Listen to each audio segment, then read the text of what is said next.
Okay, adventurers, this is your safety briefing. Before we get started on our adventure, you need to know some important parts of a poem so that you know how to use them properly. Let's take a look at this poem. There are three main parts of the poem that we need to know. Line refers to each of these lines in a poem. 1, 2, 3, 4 lines in this section. So anytime a poem moves to a new line, we call it a line. Now you'll notice that these words do not necessarily make up a complete sentence. Sometimes the sentence will continue on to the next line. We also have to pay attention to punctuation. The reason that poets create lines is to help create a type of rhythm and to let you know where to pause when you're reading it. You should pause anytime you end the line or anytime you see punctuation. Let me give you an example. I'm going to read this first part and I want you to listen to where I pause. Distracted, the mother said to her boy, "Do you try to upset and perplex and annoy? Now, give me 4 reasons, and don't play the fool, why you shouldn't get up and get ready for school." If you can see, every time I pause, it's at a line break or at punctuation. Now, the next thing we have to know is what's called a stanza.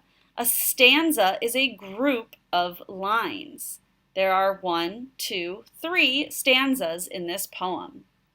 You know when it's a new stanza because there is a space between the lines. This is how poets show that they are changing to a new stanza. How many lines are in each stanza? In the first 2 stanzas, you see 1, 2, 3, 4 lines. 1, 2, 3, 4. But in the last stanza, we have 5 lines. The last thing you need to know is rhyme scheme. The rhyme scheme refers to the rhyming words in the poem. Now, when we talk about rhyming words in a poem, we really are referring to only the last word of each line. There might be other words in the middle that rhyme, but that's a little bit different. When we're talking about rhyme scheme, we're only looking at these last words. Because we pause at the end of the line, you'll also be able to really hear that rhyme scheme.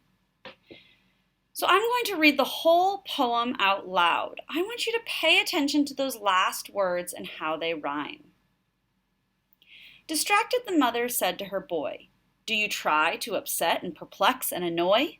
Now, give me 4 reasons, and don't play the fool, why you shouldn't get up and get ready for school." Her son replied slowly, "Well, mother, you see, I can't stand the teachers and they detest me. And there isn't a boy or girl in the place that I like or in turn that delights in my face." "And I'll give you 2 reasons," she said, "why you ought. Get yourself off to school before you get caught. Because first you are 40 and next, you young fool, it's your job to be there. You're head of the school." So if you notice, you can hear the ending words where we pause have some rhymes. The rhyme scheme is like a pattern. So you can see in this poem, every 2 lines rhyme together. Boy, annoy, fool, school, see, me, place, face, ought, cut. Until the end, when we have fool, there, school. Now, we usually refer to rhyme scheme through the use of these letters. We always start with A. The first 2 rhyming words are A.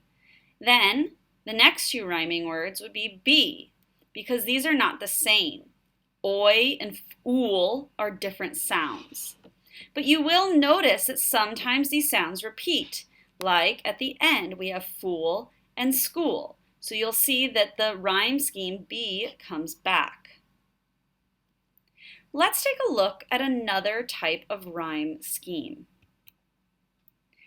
In this poem, I am going to read aloud again, and I want you to pay attention to the rhyme scheme.